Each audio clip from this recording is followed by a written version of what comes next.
Friends, I have an episode that I think you are really going to enjoy today, especially those of you who are in leadership, aspire to be in leadership, or think, heck no, I would never want to be in leadership, which basically those three categories cover like all the humans.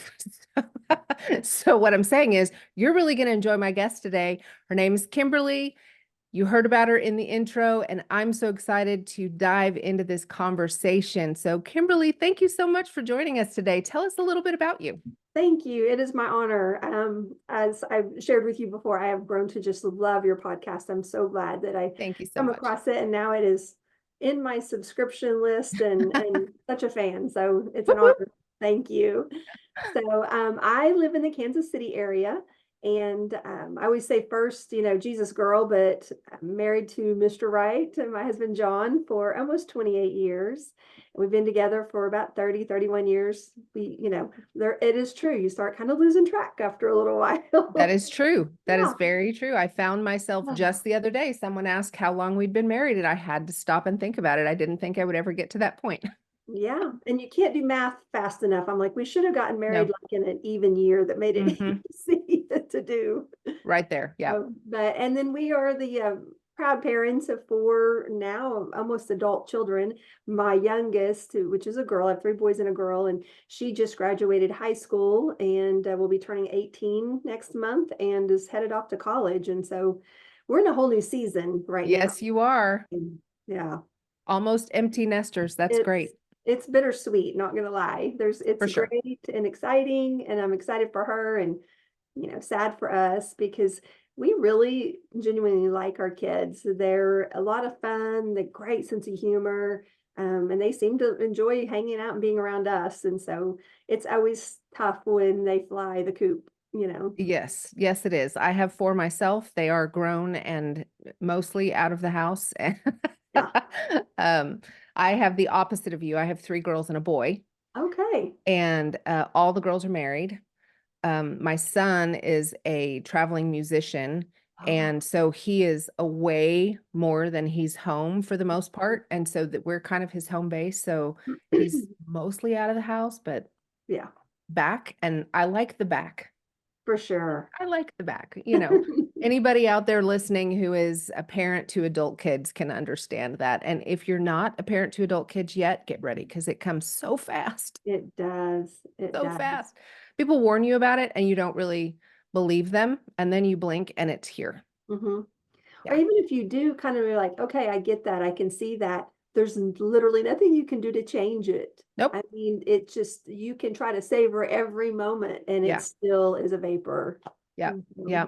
So But fast. savoring the moments, that's the thing. Yes. So tell us about what you do as besides being a mom and a wife, you have a business, Mhm. and it is super intriguing to people like me I'm an Enneagram 8 and I'm very leadership driven, things like that. And so I am reading your stuff going, uh-huh, yes, yes, yes, yes. Well, I love that. It's something. So my husband and I did start a company back in 2000, and that's this company, Exodus Advisory.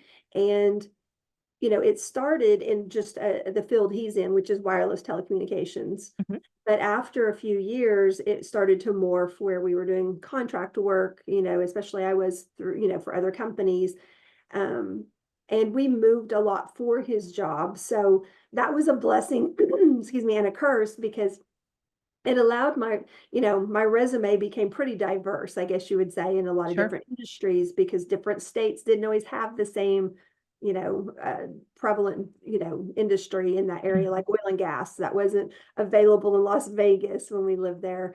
And so that created like I said, a resume that's pretty diverse for me. But I always seem to be consulting or contracting or serving in leadership, stepping in as like an interim CEO or something like that. And that was a huge blessing because it allowed me to lead others and learn how, you know, Mhm. I'm still learning. I'm always still learning, but learning some of making those mistakes and learning how to right the ship and correct things. Sure. But a few years ago, my husband made the comment, we were talking about a conflict with somebody that I was having, and he made the comment, he said, well, you have to look at it from their point of view. And I was Mm. like, I don't want to look at it from their point of view. So, and he said, Dang it. I you don't know, want to. right? Don't be all wise and smart on me right now, okay? Sure. Yeah. But he said, there, yeah, he said, I know they're wrong. I mean, it's clear they are in the wrong. He said, but it doesn't matter. Their perception is their reality. And Mm. of course, he didn't invent that, statement, but it really resonated with me. And that kind of began the baking that idea in my head. God kept bringing that back of, you know, this is how people perceive things. This is how, you Mm. know, it matters how you perceive things, because you can be wrong thinking you're right. What is that saying? The lack of guilt is not a sign of innocence. Right. We may not know or just not feel it. And Sure. so that's kind of the same idea. And, we, as I started teaching leadership training several years ago, primarily to women, because that's, where I feel like God's called me in my heart is to serve women, especially in the marketplace, the business Mhm. women, is that, seeing there's, been these campaigns and these things of bring your whole self to work kind of thing. But Mhm. the reality is we always have. We just didn't realize it, Mm. that because we bring our personal thoughts and beliefs and ideas and ideologies and theologies into our workplace, and it Yeah, impacts our approach to how for we sure. communicate, how we, lead others, how we follow others. And so that's kind of where it was all birthed. It's been a long process, but God has really continued to bring things um, in front of me that I'm learning and able to teach, you know, Mm. as we go on. Yeah, that's awesome. And you guys, you call this perception leadership. Yes. So So that basically came from that aha moment that your husband had. yes, it did. That's amazing. It And so did. what do you when you say we teach perception leadership, do you get like I think of this may be a really crappy example, but I think of my dog when I say something to her and she goes, "Huh?" When you Yeah, say perception leadership, do you get the head tilt from people like because that's not common. I'm like I've never heard that before. It's right. not two words that most people put together. So, what Yeah. is people's reaction to that when you say I teach perception leadership? They're intrigued. Yeah. And so from a marketing standpoint, it could be either really detrimental to, growing a business or branding, but it also could be a positive because people are intrigued and they're like, okay, what is that exactly? And that allows the Absolutely. opportunity to kind of share with them what it is. Because my goal is to help us, one, become aware of our perceptions Hmm. and then begin to transform the ones that I call false truths. So Yes. I use the example a lot. Do you remember back in 2015, they called it the dress that broke the internet? And it Oh, was, heck yes. yes, that black and blue Yes. What versus color white and is it? gold. Exactly. And it even had its own hashtag, Uh-huh. hashtag Dressgate. It was such a big deal. And so, I still like, don't know what color it was, by the way. okay, so here's the thing, is like 67% of people saw it as white and gold. And, like a third of the people saw it as the black and blue color. Hmm. It was actually black and blue. That's crazy. And so, right, I mean, and my eyes, I would have, some people on, social media, they were ready to die on a hill that this dress is this color, Hmm. and I wasn't ready to die on any hills for it, but I genuinely believed it was white and gold. That's what my Hmm. eyes saw. I'm like, well, I see that with my own eyes. You know, that's white and gold. There's no way you can convince me otherwise. Yeah. Um, but the dress was actually wrong. So I believed it as a truth because I saw Hmm. it. That's what I, took in. That's the information I took in. Hmm. But I Well, was wrong. And so that matters so much. I love that you talk so much about this because we, like you said before, we bring our whole selves Hmm. into whatever we do, whether we perceive that or not. Hmm. We have a lot of stuff that has been buried. We have stuff that we have grown up with that have affected us. We've had traumas in our life. We've had happy, joy things in our lives. We've had experiences that other people haven't had. And so all of that comes together Hmm. to give us our perception. And especially specifically in the role of leadership, it's going to affect us. Yes. And so, when we're dealing with people, even who aren't in the leadership role, they come into things with their own perception of how things should be. So, where in your business, where are you seeing the most challenges for people when they come to you? So I see it a lot with women. I typically I don't work with what I would call the like a Fortune 500 C-suite type woman. That's, Mhm. not usually the women I'm working with. I work with more what I kind of call accidental leaders sometimes. Yeah, I They're fall into women. that category. Yeah, we set out to, just have a career, make some extra money, or whatever. We grew into it. And Hmm. the next thing you know, we're like, okay, I'm good at this, or I enjoy it, or, I feel like this is where God's called Yeah. me, whatever scenario for each of us. And then next thing you know, you're in a leadership position and you have people that you're leading. Maybe it's one person, maybe it's 10, and those are the women that seem to struggle the most because Mm-hmm. it's like, oh, I woke up one day, I had 4 kids, kind of Oh, feeling. right. Yeah. I woke up one How did day that happen? and I have a team, Yeah. and so those are the women I find that struggle the most with, Mm, because one, they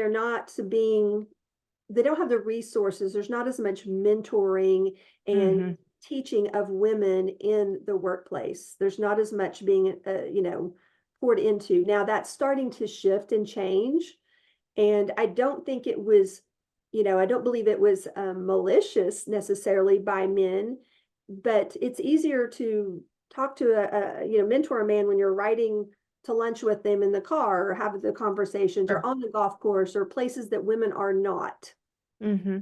And so just the opportunity for those, that mentorship that happens in bites and pieces has not always been readily available to women.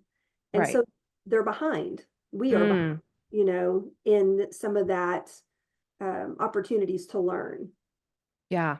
Yeah. That's really important. Hmm. And so how do you, I want to see how I want to ask this question. I want to phrase it carefully. I don't always do that. Um, you talk about gender bias, Hmm. and I feel like as a woman, um, most of the, I shouldn't say most, that's not fair, I don't think. But a lot of times as women, we feel like Hmm. we're the ones who there is bias against. Hmm. What you say is that everybody has gender biases. Men Hmm. have them, women have them, men have them against men and women have them against women and men. Hmm. And so I know that that plays into all of this conversation. So talk to me a little bit about gender bias, because you say that we're behind in our mentorship, and I know that some of that plays into this whole gender bias, Hmm. conversation. Um it's not easy. I mean, all this stuff is complicated. Right.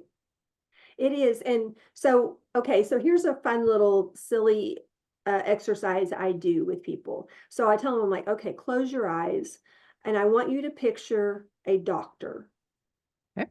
Then I want you to picture a firefighter. Mm-hmm. And I want you to picture a kindergarten teacher.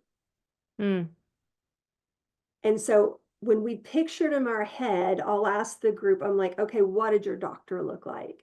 I'm like, mm-hmm. I had a female doctor for years. I picture a gray man in a white jacket. When you say doctor, that's what comes in my head. Yeah. Firefighter, I kind of tease the ladies that if we're in a group setting because they're all like kind of giggling, and I'm like, you pictured some hot beefy man, with muscle as the firefighter, but you didn't picture a woman. Uh-huh.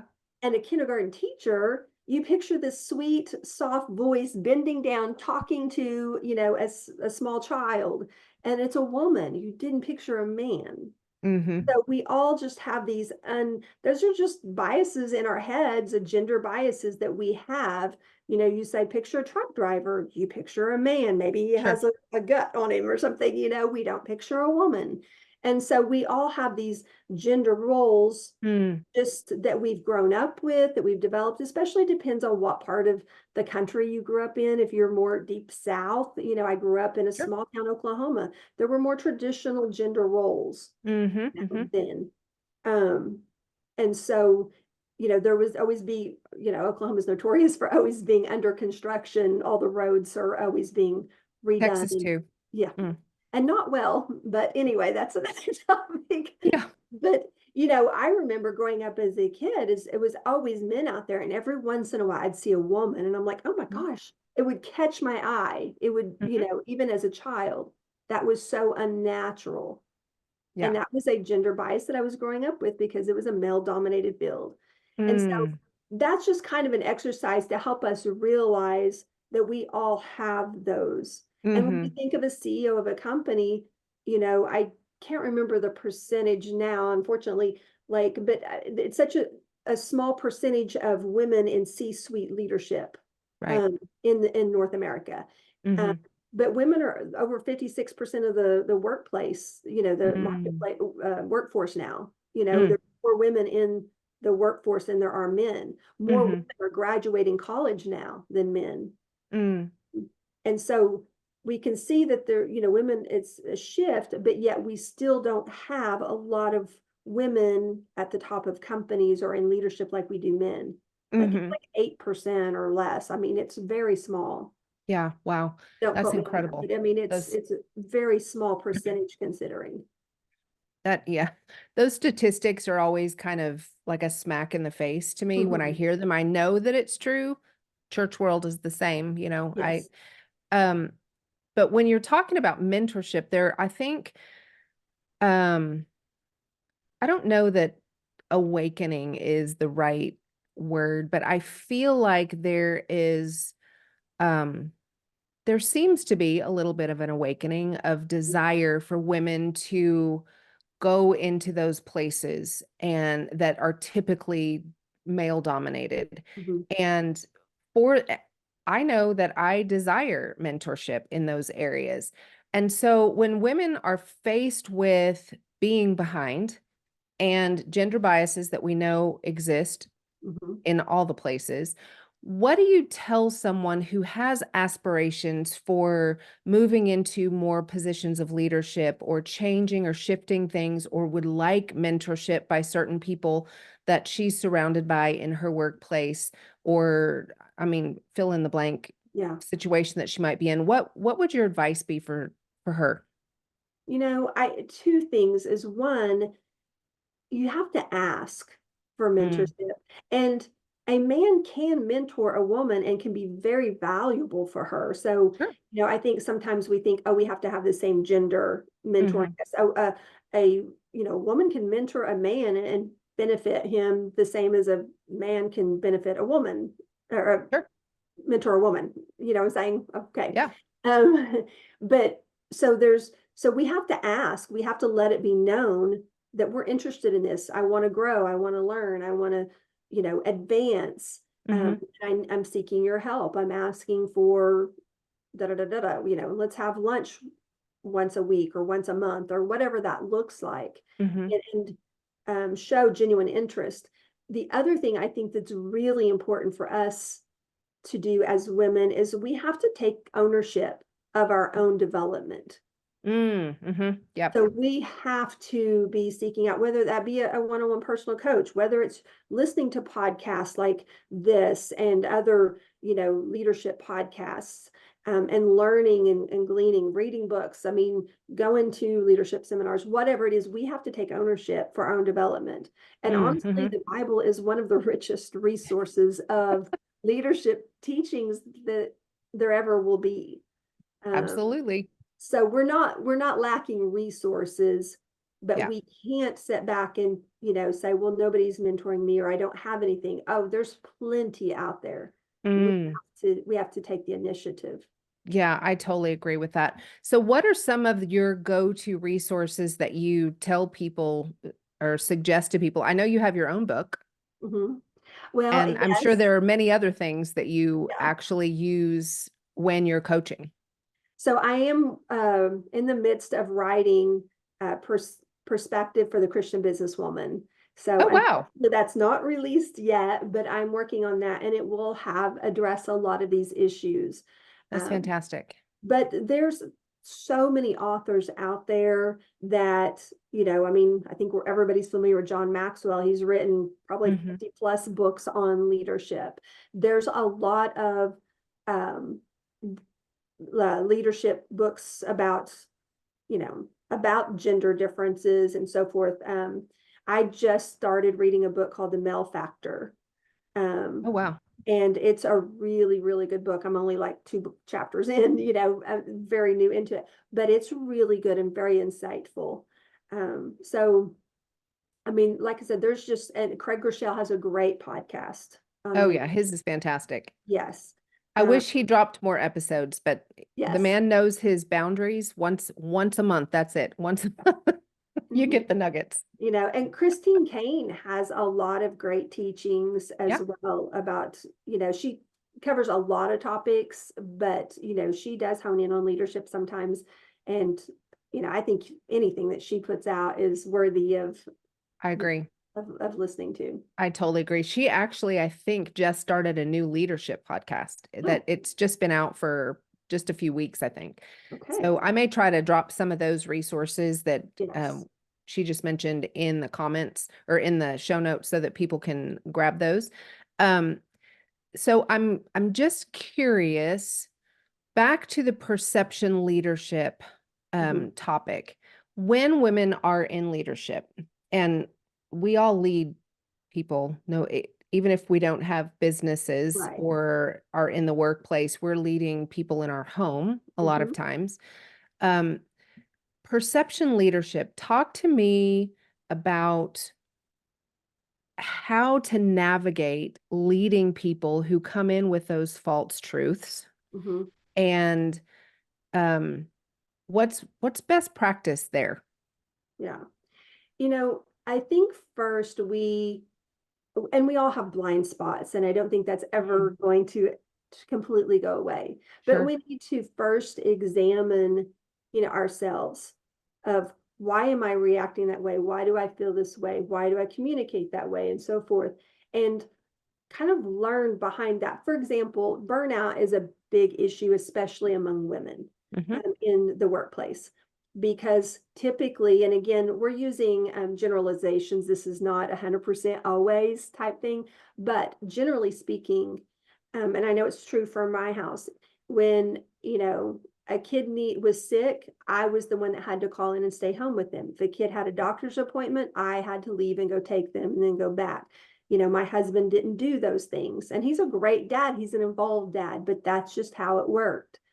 And so that adds extra stress to a woman in the Hmm. workplace of Mm. and we tell ourselves stories of, well, I'm never going to advance because they think I'm, just a mom, or my kids are more Oh, yeah. important, so my work isn't important. And so we have all this inner dialogue that is detrimental to our confidence and our approach to leadership. A perfect example is men typically delegate better than women. Hmm. And so let's use the scenario. Let's play a pretend scenario here that a woman has been with the company for 2 or 3 years, and she, had just stayed the course, and she was loyal. She learned everything. She's very effective and impactful. And so her boss gives her a promotion, and now she has two people on her team that she's leading and supposed to be delegating to. So she moves into this role. When a man moves into a role, he's like, well, of course, I've earned this. And Mm. so it makes sense to him. She moves into a role and she's like, okay, now I got to prove myself. He gave me this promotion. I don't want him to be sorry. So I'm going to, I'm going to work extra hard. And so then he's watching her and he sees that, okay, why is she not delegating work? And she's thinking, I can't delegate. I don't want him to think I'm incompetent. I don't want him to think I can't handle the workload. I don't want him to regret promoting Mm. me. And so all these inner things, she's like hoarding the work as it appears, and she's got too much on her plate and just killing herself. Her two people on her team are looking at her of one or two ways of either she doesn't trust me, she thinks I'm incompetent, so she won't give me the work to do, she's not delegating to me, or she sees me as a threat, I'm going to take her job. Oh, wow. And so they perceive her as not a good leader. Mm. And her boss, who promoted her, is going, okay, she's not delegating. She seems extra stressed now. Maybe this was a mistake. So all of these misperceptions are going on in Yeah. this office. It's creating an entire culture strictly because she's perceiving, if I delegate, if I do this, if I don't appear competent enough, he's going to regret. Mm-hmm. Just so much inner dialogue that we have.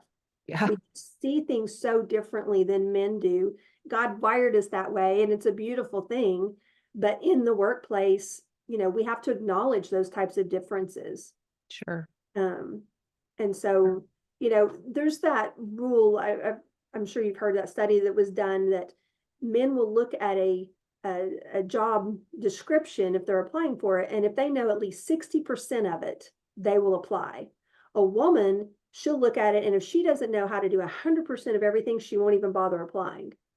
And so it's the Wow. 160 rule. And I so had never heard that before. a couple of years ago, I'm standing in, my husband and I are waiting to be seated at a restaurant. This was like 2 years ago or so. And I brought it up to him. I was like, are you familiar with that rule? That rule, that study done? And he was like, no. So I kind of told him, and he goes, why would you ever apply for a job you know how to do 100% of? There's no room to grow. You won't learn anything. And I was like, Wow. just the male perception of even an Yeah. approach to applying. What he said made Interesting. so much sense. And I Yeah. also wanted to punch him, but I was like, why are you so logical and clear thinking? Stop it. That's fantastic. I love that. And I feel like um women, the self-talk, Mm-hmm. it gets out of control. And you specifically talk about false identities and labels that we put on ourselves and how all of that plays into this this topic of perception leadership and the false truths. Those are the false truths that we bring into the situations. Mm-hmm. Very much. And I I think if I was a listener, if I'm putting myself in the shoes of the listeners right now, they're probably raising their hand and saying to you, Kimberly, yes, absolutely, but I don't know how to be anything different. I don't know how to change it. Mm-hmm. So, what tools would you have for them? Is there a system that you walk people through, or maybe a few tips that are real tangible that they Mm-hmm. can take away from this podcast episode and implement so Right. that they can start leading better? They can stop the false truths and maybe even start some really great conversation with people that are around them that they can all push the ball forward together. Yes. That's a great question because that's something I'm very passionate about is I love talking theoretical, but I like talking, give me something practical. What can I go in Monday morning and actually do? All the ideas are great and it makes sense, but how, what do I do with that? Right. Yeah. So, one of the things that I do at the beginning of like a workshop that I do, or even when I'm coaching, is I will have us first set and examine some beliefs about ourselves of what am I believing? What am I, and dig deep in there of like, you know, why do I think the way I do? Here's an Mm. example is if a woman grew up, like, let's say that she was the oldest of 3 or 4 kids, and her parents were really busy. Maybe it was like 5 or 6 kids, they had a bunch of kids and she was the oldest and she was always helping.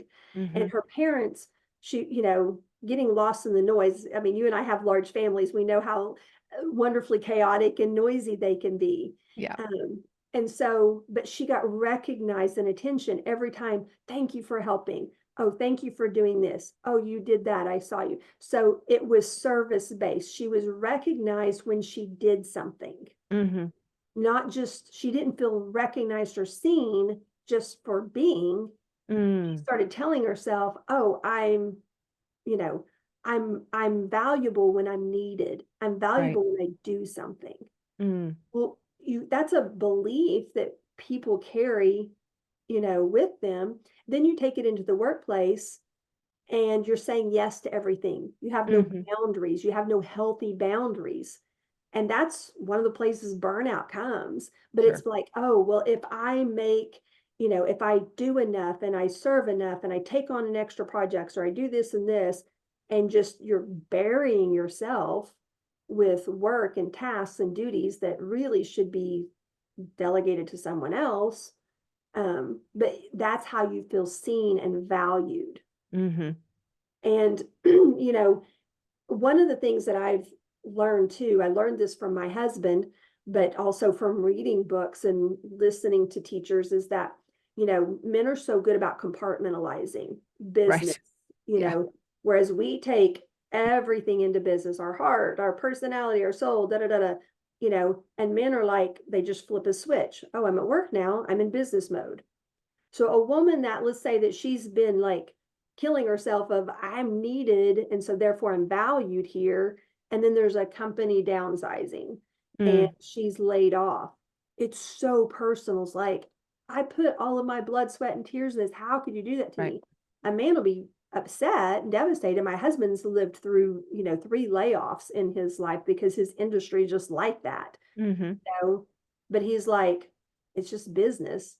It sucks. It's terrible, but it's just business. And Yeah. he's actually has been working in the past 4 or 5 years for someone who laid him off back in 2000, because it wasn't personal, Sure. to him. Whereas us, we just tend to take those things to heart. Mm-hmm. And so So I'm sorry, go go ahead. ahead. Well, so to circle back to your question, that's one of the things is just really identifying what am I bringing into work? What label have I put on myself that is affecting my approach to work? Yeah. Yeah. That's really good. And um, what is so people can identify those labels, Mhm. and is there a way that is just knowing enough, or is there something they can do to, is there something more needed, I guess? Yeah. Well, that's the first start right there. And to me, Mhm. and so this is where it's always kind of hard when I'm speaking to a secular company or a secular group, Sure.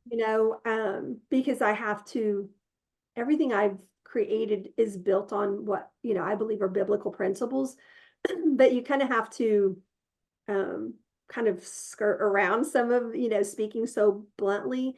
But Yeah. as a You don't Christian, have to do that here. It's yeah, fine. right. So, but as a Christian businesswoman, and those that are listening to your podcast, that's where it is so important to get our identity rooted in Christ. We are Hmm. not loved because we served so well or because we worked so hard or we, helped our parents with this or we showed up and we were a model student in school or we were the Hmm. captain of the basketball team or, whatever it is that we earned. We can't earn God's love. Yeah. And I went through a season in my life where I was just making bad choices and doing all kinds of things in college and just compromising my integrity and so much of that. Well, I've always been a Christian, I always loved the Lord and I knew I was doing wrong. So that just so much guilt and shame. So then Hmm. that was a label that the enemy just really pushed, Hmm. on me. And all of those things, they affect our identity. They affect, how we see ourselves. And Yeah. it's almost more powerful how we see ourselves than how we see God, because we put that first, and that's where all the self-talk comes from. Mm-hmm. We have to remember who our God is, and Mm-hmm. that we have his favor and we have his love simply because we are, Yeah. you Yeah. know. I totally agree with that. I think that really digging in, and if you are a podcast listener, you've heard it in multiple episodes, understanding how the Lord sees you Mhm. and what gifts and abilities he has put in you, and letting those rise to the top and believing that he put those in you for a reason and that he wants you to use them and he wants you to grow them.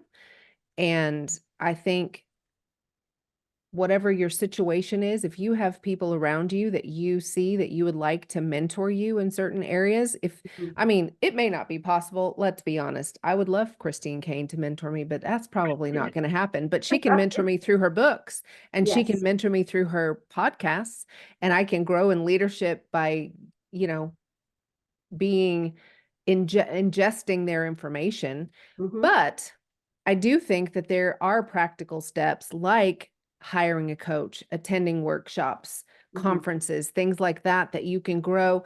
And coaching, the one-on-one or group coaching, one-on-one is fantastic. It is Mhm. individualized, it's awesome.